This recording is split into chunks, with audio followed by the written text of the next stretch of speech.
Most parents who are overprotective don't know they are. They think they're doing exactly what a good parent should do. They're involved. They're attentive. They anticipate problems before they happen. They step in quickly when things get hard. They make sure their child never has to suffer unnecessarily.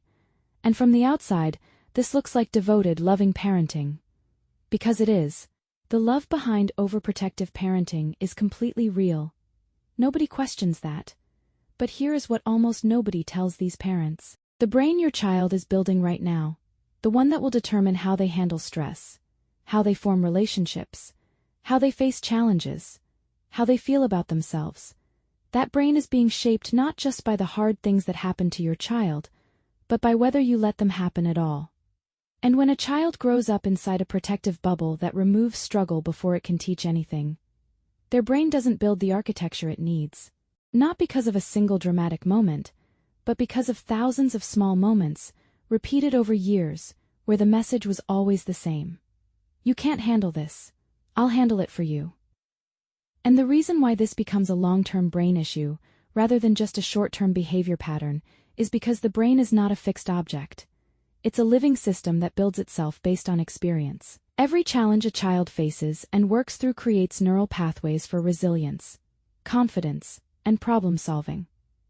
Every challenge that gets removed before the child can engage with it is a pathway that never gets built. And once the critical windows for building those pathways close, the brain doesn't simply catch up. It compensates. It finds workarounds. And those workarounds are what we see in adults who struggle with anxiety, dependency, low frustration tolerance, and an inability to trust themselves in the face of difficulty. Hi, I'm Stella Simone from My Home Daily. And in this video we'll talk about 7 things overprotective parenting does to a child's brain long-term, why the damage is so invisible while it's happening, and exactly what you can do differently starting today to give your child's brain what it actually needs to grow strong. Number 1. The brain loses its ability to assess real risk. One of the most critical skills a developing brain needs to build is accurate risk assessment. The ability to look at a situation and make a realistic judgment about whether it's actually dangerous, probably fine, or somewhere in between. This skill doesn't come from being told the world is safe. It comes from experiencing the world directly, sometimes getting hurt in small ways, recovering and updating the brain's threat model accordingly. When a child grows up with a parent who jumps in before any risk can be experienced, the brain never gets the data it needs to calibrate. Every situation gets filed under unknown threat because the child has no personal evidence about what is actually dangerous and what is manageable. The parent's anxiety becomes the child's only reference point for how dangerous the world is. And because overprotective parents by definition treat ordinary situations as threatening, the child's brain learns to see ordinary situations as threatening too. Think of it like trying to learn how to drive, but never being allowed to take the wheel. You sit in the passenger seat for years watching someone else navigate every turn, brake at every hazard, and react to every unexpected situation. And then one day, you're handed the keys. You don't have a realistic sense of what's hard, what's manageable, or how capable you actually are behind the wheel. Every situation feels more dangerous than it probably is because you have no personal data about your own ability to handle it. That's what happens to the risk assessment center of the brain when overprotection removes all meaningful contact with challenge. The child becomes an adult who overestimates danger, avoids novel situations, and struggles to make decisions independently because their brain genuinely doesn't know how capable they are. It never got the chance to find out. So from now on, I want you to start letting small risks happen. Let your child climb a little higher than feels comfortable. Let them navigate a social situation without you stepping in first. Let them try something they might fail at. Your job isn't to prevent every fall. Your job is to be present when they fall so they learn that falling is survivable. Every small risk they experience and recover from is giving their brain real data about what they can handle. That data is the foundation of genuine confidence. Number 2. The stress response system never learns to regulate itself. Your child's brain has a built-in stress response system. When it encounters a challenge, it activates. Cortisol rises, heart rate increases. The body prepares to respond. And then, when the challenge is resolved, the system returns to baseline. This cycle of activation and recovery is not a problem to be avoided. It is literally how the stress response system learns to regulate itself. Children who experience manageable stress regularly, the frustration of a hard puzzle, the anxiety of a new social situation, the disappointment of losing a game, and who are supported through those experiences without having them removed, develop a stress response system that activates appropriately and recovers efficiently. Their nervous system learns stress rises. I can handle it, and it passes. Children who are protected from stress before it can be experienced develop a very different system. Because the stress response never gets the chance to complete its cycle, the brain starts treating even minor activation as a signal that something is wrong. The system becomes hypersensitive, firing intensely at small triggers and struggling to return to baseline because it never practiced doing so. Imagine a fire alarm that has never been tested. The first time it goes off, even for a small kitchen fire, it feels like a catastrophe because you have no experience with what the alarm actually means or how quickly the situation can be resolved. That's what an unexercised stress response system looks like in a child who's been protected from every difficulty. Ordinary stress feels catastrophic because their nervous system has no history of stress being manageable and temporary. So please, the change I want you to make is this. Stop trying to prevent your child from feeling stressed. Start focusing on being a calm, steady presence while they feel stressed. When they're anxious about something, don't rush to eliminate the source of the anxiety. Sit with them in it. Breathe slowly. Acknowledge what they're feeling. Let them experience that stress is temporary and that they can move through it with support. This is how you build a regulated nervous system, not by removing stress, but by teaching the system that stress resolves. Number 3. The prefrontal cortex develops more slowly. The prefrontal cortex is the part of the brain responsible for planning, decision-making, impulse control, problem-solving, and the ability to think through consequences before acting. It's essentially the brain's executive center, and it develops primarily through use. Every time a child has to figure something out, make a choice, manage an impulse, or think through a problem, the prefrontal cortex gets a workout. Those workouts are what build it. When a parent consistently steps in to make decisions for a child, solve problems before the child can attempt them, and remove situations that would require the child to think independently, the prefrontal cortex simply doesn't get the exercise it needs during the years when it's most ready to develop. The circuitry that should be getting stronger through repeated use stays underdeveloped because there's no demand placed on it. It's a lot like keeping a child in a wheelchair for years to protect them from ever falling when they try to walk. Their legs don't get weaker because something is wrong with them. They get weaker because muscles require resistance to grow. Remove all resistance, and you remove the growth. The prefrontal cortex works the same way. It requires the resistance of real problems to develop properly.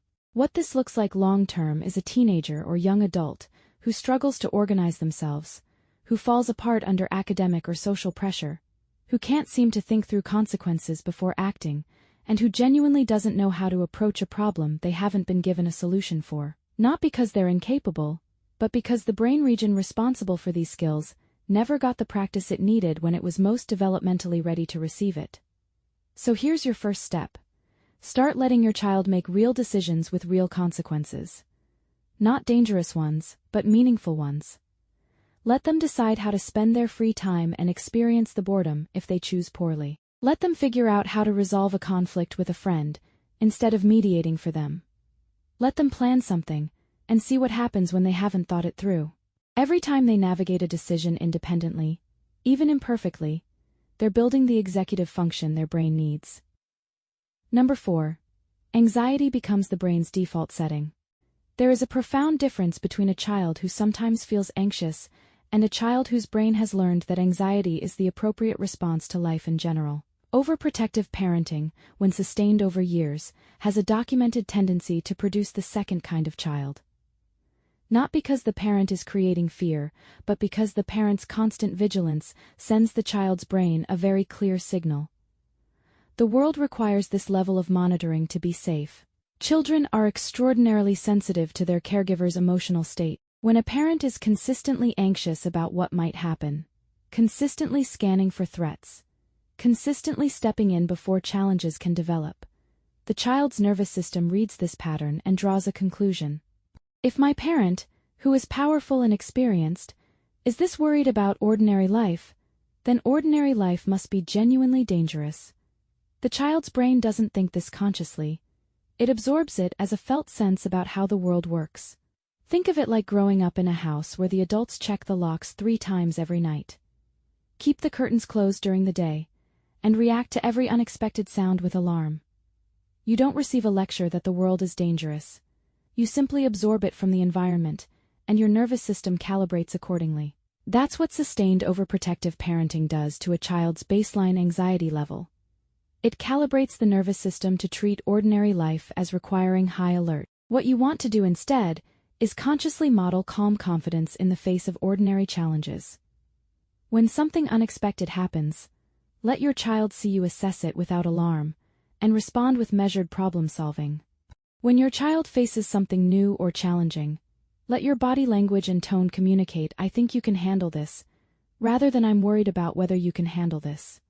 Your nervous system is contagious. Make sure what you're passing to your child is calm, not vigilance. Number 5. The child never develops a real sense of self.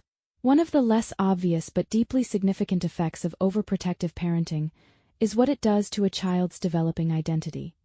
Knowing who you are, what you value, what you're capable of, and what you actually want from life, all of this requires the experience of making choices, facing consequences, discovering what you're good at through trial and error, and learning your own preferences through direct experience. None of this can happen when a parent is continuously making choices on the child's behalf and engineering outcomes to protect them from negative experiences.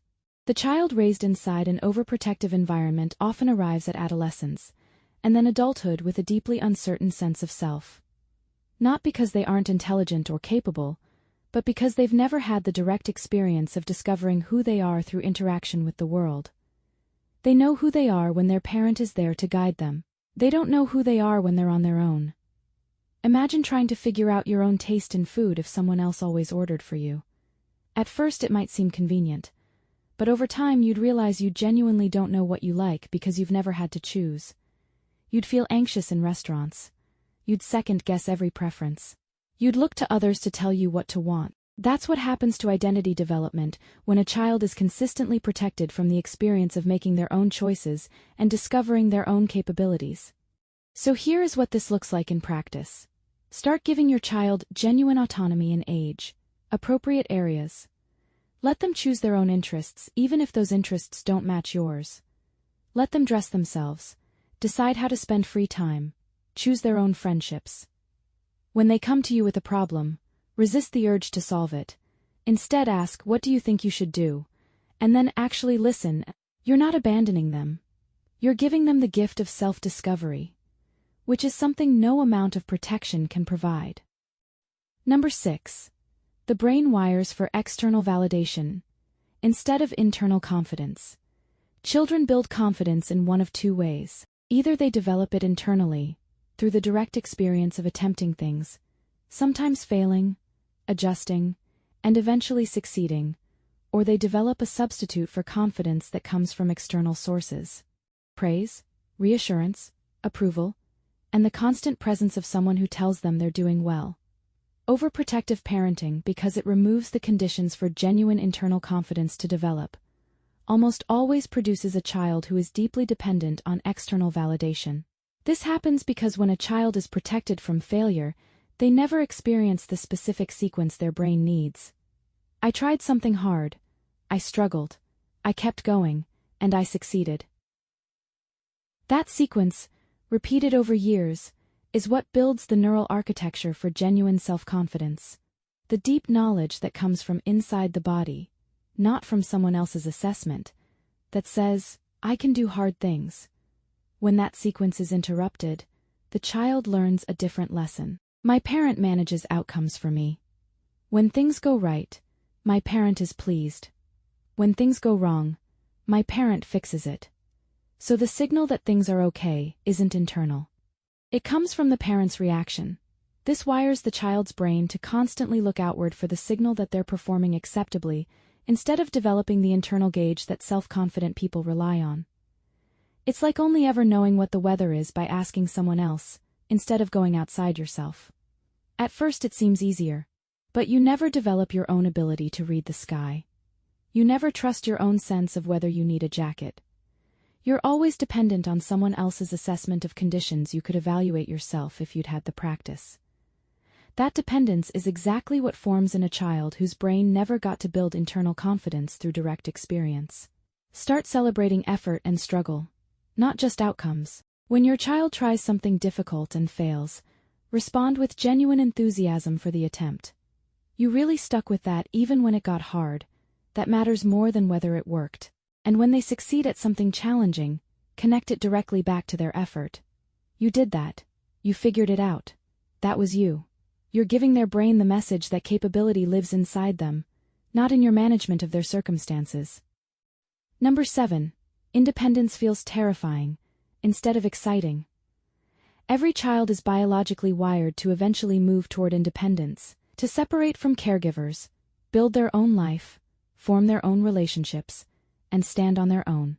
This is not a disruption of the parent-child bond. It is the fulfillment of it. The entire point of the attachment system is to provide a secure base from which the child can safely launch into increasing independence. But for children raised in overprotective environments, this natural developmental movement toward independence doesn't feel like an exciting expansion of their world. It feels like being pushed off a cliff without a parachute, because they've never been allowed to practice independence in small manageable doses throughout childhood. The experience of being on their own, making their own decisions, navigating challenges without backup, feels genuinely overwhelming rather than energizing. Their brain has no architecture for this, no history of successfully handling things alone, no internal evidence that they're capable. So instead of moving toward independence with natural confidence, they resist it, avoid it, or fall apart when it's required of them. Think of it like being asked to run a marathon when you've never been allowed to walk more than a block at a time on your own. The distance between where you are and where you need to be is so vast that it doesn't feel like a challenge. It feels impossible. And the terror of that gap can paralyze a young adult at exactly the moment when their life requires them to move forward independently.